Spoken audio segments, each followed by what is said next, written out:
Hello everyone. तो आज हम सोशल मीडिया और करंट अफेयर्स के एक ऐसे अनप्रेसिडेंटेड स्टॉर्म के बारे में बात करने जा रहे हैं जिसने पूरे इंटरनेट और देश की राजनीति को हिलाकर रख दिया है। We are talking about cockroach Janata Party, जिसके बारे में हम ये पूरी रिपोर्ट लेके आए हैं। इस रिपोर्ट को हमने नाम दिया the system glitch. Now let's discuss ये क्या है, कैसे ये पार्टी फॉर्म हुई है, इसके रीजंस क्या है, किसने इसको बनाया है, क्यों बनाया है। तो जरा सोचिए, एक तरफ हमारे देश का जो युवा यूथ है वो नीट एग्जाम के पेपर लीक होने से परेशान है, नौकरियों के लिए वो भटक रहे हैं। And exactly at that time सिर्फ 4-5 दिनों के अंदर एक साधारण सा मीम पेज दुनिया की सबसे तेजी से बढ़ने वाली डिजिटल पॉलिटिकल पार्टी बन जाता है। सोचने वाली बात है ना।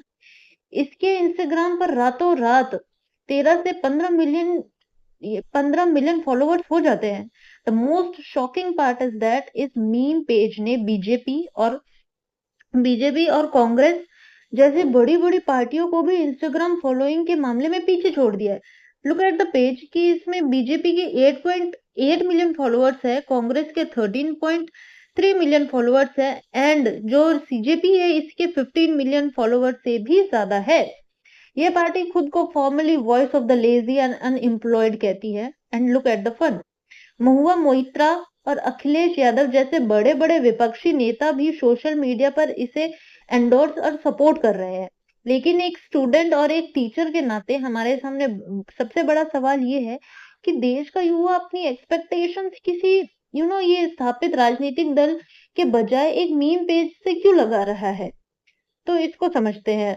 बच्चों, अब आपके दिमाग में तुरंत एक सवाल आ रहा होगा कि आखिर देश के युवाओं को अचानक इस कॉकरोच शब्द से इतना लगाव क्यों हो गया है। किसी ने उन्हें कॉकरोच कहा क्यों। चलिए इस पूरे आंदोलन की असली रूट कॉज को समझते हैं।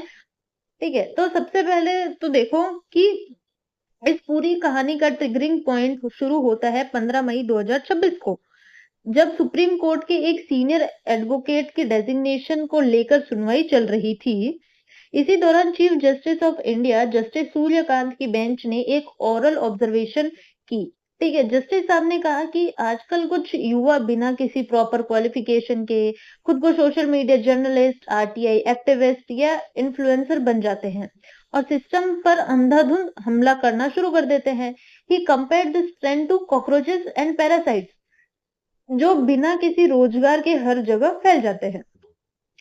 Now understand the context. देश का युवा जो पहले से ही फ्रस्ट्रेटेड था, सरकारी वैकेंसीज नहीं आ रही थी, पेपर लीक हो रहे थे, पेपर वैकेंसीज आ रही होती है तो लीक हो जाते हैं पेपर। ऐसे में जब देश की सबसे बड़ी अदालत यानी कि हाईएस्ट कोर्ट से उनके संघर्ष को कॉकरोच जैसे शब्द से नवाजा गया तो युवाओं का गुस्सा सोशल मीडिया पर फूट पड़ा। हालांकि बाद में सीजीआई साहब ने स्पष्ट किया कि मीडिया ने उनके जो बयान थे, उन्होंने जो कोट किया था उसको मिसकोट किया था और उनका इशारा सिर्फ फर्जी डिग्री वाले लोगों पर था, आम युवाओं पर नहीं। लेकिन तब तक इंटरनेट पर यह बात जंगल की आग की तरह फैल चुकी थी। ठीक है, जस्टिस साहब ने तो अपनी सफाई दे दी, लेकिन हमारे देश के युवाओं ने इस इंसल्ट को ही अपना सबसे बड़ा हथियार बना लिया। जैसे 2019 के चुनाव में मैं भी चौकीदार आंदोलन चला था, एज यू ऑल नो। ठीक वैसे ही इंटरनेट पर अब मैं भी कॉकरोच ट्रेंड चल रहा है। पर इस बिखरे हुए गुस्से को एक सोची समझी और संगठित राजनीतिक दिशा दी किसने? Who was the mastermind? आइए देखते हैं।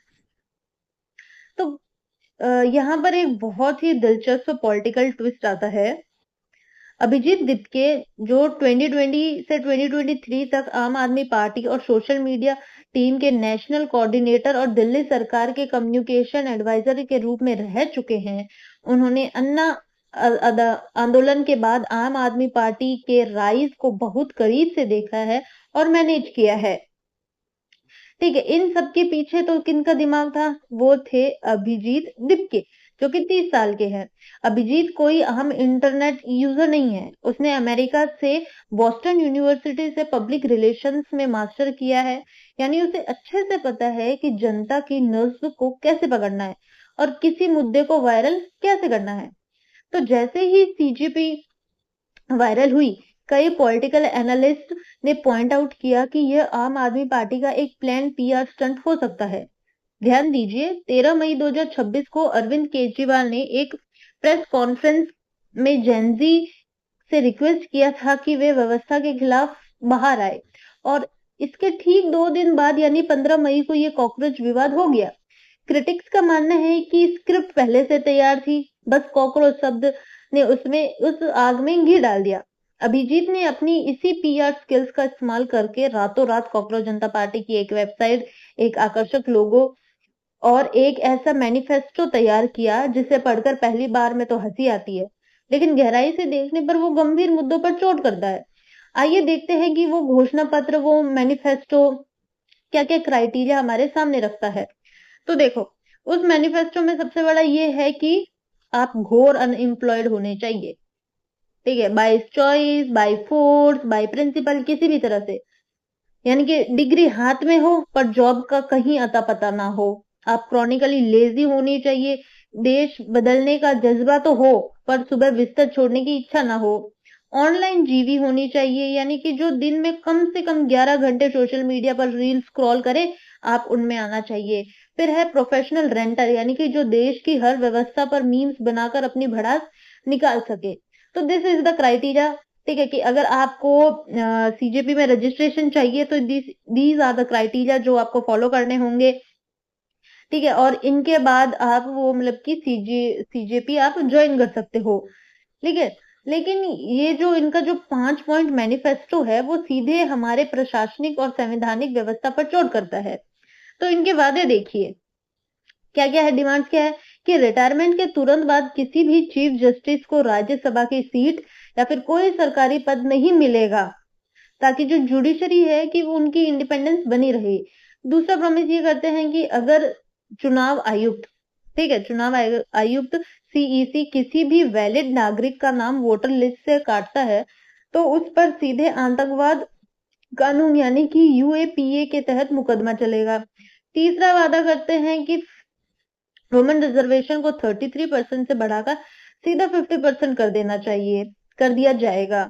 चौथा वादा वो ये करते हैं कि कॉरपोरेट घरानों के पेड मीडिया चैनल्स के लाइसेंस रद्द होंगे, जैसे कि अडानी और अंबानी के जो न्यूज चैनल लाइसेंस है वो कट कर दिए जाएंगे, ठीक है, और उनके जो एंकर्स के जो बैंक बैलेंस है वो चेक किए जाएंगे। पांचवा प्रॉमिस वो ये करते हैं कि अगर कोई एमपी या एमएलए चुनाव जीतने के बाद डिफेक्शन यानी कि दल बदल करता है तो उसे 20 साल तक चुनाव लड़ने से उन पर बैन लगाया जाएगा। अब देखने में और सुनने में ये घोषणा पत्र देश के युवाओं को बहुत कूल और रिवोल्यूशनरी लग सकता है, लेकिन बच्चों, यूपीएससी या किसी भी सीरियस एग्जाम के नजरिए से हमें सिर्फ भावनाओं में नहीं बहना है, हमें इसका एक रियलिटी चेक करना होगा कि क्या ये वादे व्यवहारिक और कानूनी रूप से संभव है। आइए चलते हैं, इस चीज को देखते हैं। तो देखो, सबसे पहले अब इस घोषणा पत्र का एक न्यूट्रल और क्रिटिकल एग्जामिनेशन करते हैं। सीजीपीए का ये मैनिफेस्टो पूरी तरह से रेज बेटिंग तकनीक पर आधारित है, जिसे युवाओं के गुस्से को और ज्यादा बढ़ाने के लिए एक चैट जीपीटी से लिखवाया गया है इसको। मतलब ये जो पूरा इन्होंने मैनिफेस्टो तैयार किया है, उन्होंने अपने रजिस्ट्रेशन के बारे में जो भी बताया है, ठीक है, ये सारे ऐसा है कि ये इन्होंने पहले से चैट जीपीटी से लिखवा रखा था, ठीक है। इसके कानूनी पेंच समझिए, क्या है, यूएपीए का गलत इस्तेमाल, चुनाव आयोग द्वारा किसी भी प्रशासनिक चूक यानी कि एरर या वोट काटने पर सीधे देशद्रोह या आतंकवाद का कानून लगाने की वकालत करना लोकतंत्र नहीं बल्कि अतिवादी है, जैसे एक्सट्रीमिस्ट है, ठीक है। फिर है 50% वुमेन रिजर्वेशन, अगर महिला सशक्तिकरण बेहद जरूरी है, लेकिन सीधे आधी पार्लियामेंट रिजर्व कर देना बिना ग्राउंड कैपेसिटी बिल्डिंग के संसद की एफिशिएंसी पर प्रभाव पड़ सकता है, जिसे ये सिर्फ एक पॉपुलिस्ट वादा बनकर रह जाता है। मीडिया सेंसरशिप, मैनिफेस्टो कहता है कि सभी मुख्य धारा के न्यूज चैनलों के लाइसेंस रद्द कर दे। बच्चों, अगर आप सारे चैनल्स को ही बैन कर देंगे तो ये फ्रीडम ऑफ प्रेस का हनन नहीं होगा, इसे देश की पूरी तरफ से क्या है, इंफॉर्मेशन ब्लैकआउट में चला जाएगा और ये ऑथोरिटेरियनिज्म का रूप लेगा, तानाशाही का, ठीक है। कॉन्स्टिट्यूशनल राइट्स उल्लंघन होंगे, किसी भी जनप्रतिनिधि पर अगर दल बदल के लिए 20 साल का बैन लगाना सीधे तौर पर उसके बुनियादी राजनीतिक अधिकारों के खिलाफ है। जिसके लिए संविधान के जो बेसिक स्ट्रक्चर्स है उनको बदलना पड़ेगा, जो कि इम्पॉसिबल है। तो इस एनालिसिस से हमें ये समझ आया कि ये जो मैनिफेस्टो है व्यवहारिक कम और सोशल मीडिया पर केवल लाइक्स एंड शेयर्स बटोरने का एक जरिया ज्यादा है। लेकिन क्या डिजिटल दुनिया की तरह लोकप्रियता कभी वास्तविक जमीन की राजनीति में तब्दील हो सकती है? यानी कि can digital popularity convert into ground vote? इस सवाल का जवाब ढूंढने के लिए हमें इतिहास का सहारा लेना होगा। तो चलिए देखते हैं। फिर क्या है हमारे पास बच्चों, हिस्ट्री ऑलवेज गाइड्स अस करेक्टली। ठीक है, तो आज से ठीक 15 साल पहले 2011 में भी भारत का युवा इसी तरह के गुस्से में था, जब देश में 2G स्पेक्ट्रम और कोलगेट जैसे बड़े घोटाले सामने आए। उस वक्त आज की तरह इंस्टाग्राम रील्स या फिर टूल्स का जमाना नहीं था, लेकिन सोशल एक्टिविस्ट अन्ना हजारे के नेतृत्व में इंडिया अगेंस्ट करप्शन AIC नाम का एक अत्यंत शक्तिशाली ऑन ग्राउंड मास मूवमेंट खड़ा हुआ था। दिल्ली का रामलीला मैदान देश के कोने कोने से आए यूथ और नागरिकों से हफ्तों तक खचाखच भरा रहा। लोगों ने सड़कों पर लाठियां खाई। वह भी एक रियलिटी ठोस और संगठित आंदोलन था। लेकिन उसका अल्टीमेट आउटकम क्या निकला? इतना बड़ा और शक्तिशाली आंदोलन होने के बावजूद वह धीरे धीरे अपने उनका जो मूल उद्देश्य था वो भटक गए। आंतरिक मतभेदों के कारण वह आंदोलन बिखर गया और अंत में एक राजनीतिक दल आम आदमी पार्टी के रूप में सिमट कर रह गया। नाउ इंट्रोस्पेक्ट, जो आंदोलन जमीन पर लाखों की भीड़ के साथ इतना मजबूत था, वह व्यवस्था के सामने बिखर गया। तो इस कॉकरोच जनता पार्टी का क्या भविष्य होगा? जो पार्टी सिर्फ बोस्टन में बैठे एक लड़के के कीबोर्ड, AI चैटबॉट, ठीक है, और इंस्टाग्राम रील्स के दम पर चल रही है। जमीन पर ना तो इनका कोई ग्राउंड कैडरे है, ना कोई दफ्तर है और ना ही कोई मजबूत संगठन। इस तुलना से ये बिल्कुल साफ साफ हो जाता है कि वर्चुअल वर्ल्ड और जो रियल ग्राउंड लेवल में जमीन आसमान का अंदर होता है। तो फिर सवाल ये उठता है कि CJP की इस जादू या करोड़ों की फॉलोइंग का असली सच क्या है? क्या ये फॉलोवर सच में भारत के परेशान युवा है या इसके पीछे भी कोई डिजिटल खेल है? आइए देखते हैं हमारे अंतिम और सबसे महत्वपूर्ण निष्कर्ष निकालने वाले पेज पर। तो क्लास, अब हमें आते हैं इस पूरे घटनाक्रम के सबसे और कड़वे अल्टीमेट रियलिटी चेक पर। पहला सच ये है कि इंस्टाग्राम के 15 मिलियन फॉलोवर्स का मतलब EVM के 15 मिलियन वोट नहीं होता है। इंस्टाग्राम का एल्गोरिदम रील्स को वायरल कर सकता है, लेकिन वह पोलिंग बूथ नहीं बदल सकता। एक रील को लाइक करने में मात्र 2 सेकंड का समय लगता है, ठीक है, लेकिन चुनाव जीतने के लिए ऑन ग्राउंड संगठन कार्यकर्ताओं की जरूरत होती है, जो घर घर जाकर वोट डलवा सके। दूसरा बड़ा जो इस खुलासा है इसकी रीच को लेकर, कि कई मीडिया रिपोर्टर्स और टेक एनालिस्ट के अनुसार CJP के फॉलोअर्स रातों रात ऑर्गेनिक तरीके से नहीं बढ़े हैं। इनमें से बहुत बड़ी संख्या पाकिस्तान से है, बांग्लादेशी है, तुर्की के फर्जी बूट्स, फेक अकाउंट्स खरीदे गए हैं, ठीक है। फिर और जो सबसे इंपॉर्टेंट चीज है, power of the state. Digital विरोध कितना कमजोर और खोखला होता है, इसका सबूत यह है कि जैसे ही CJP का ग्राफ सरकार की नजरों में आया, सरकार ने एक सिंगल माउस क्लिक से इनका अधिकार ट्विटर यानी कि X अकाउंट भारत में सस्पेंड यानी कि विदहेल्ड कर दिया, ताकि तथा के जो डिजिटल क्रांति राज्य की शक्ति के एक क्लिक के सामने ताश के पत्तों की तरह ढेर हो गई। तो जो प्रसिद्ध ब्रिटिश लेखक है जॉर्ज ऑरवेल ने एक बार लिखा था, every joke is a tiny revolution. CJP भी व्यवस्था पर एक मजाक के रूप में शुरू हुई क्रांति थी, लेकिन वर्तमान डिजिटल युग का कड़वा सच ये है कि every revolution might be a tiny joke, यानी कि पूरी क्रांति ही अंत में सत्ता के आगे एक छोटा सा मजाक बनकर सिमट गई। प्यारे बच्चों, देश के युवाओं का गुस्सा अपनी जगह बिल्कुल सही है। नीट जैसे परीक्षाओं में गड़बड़ी, पेपर लीक होना, बेरोजगारी इस देश की बहुत ही गंभीर और कड़वी समस्याएं हैं। इसके लिए निश्चित रूप से चुनी हुई सरकार जिम्मेदार है।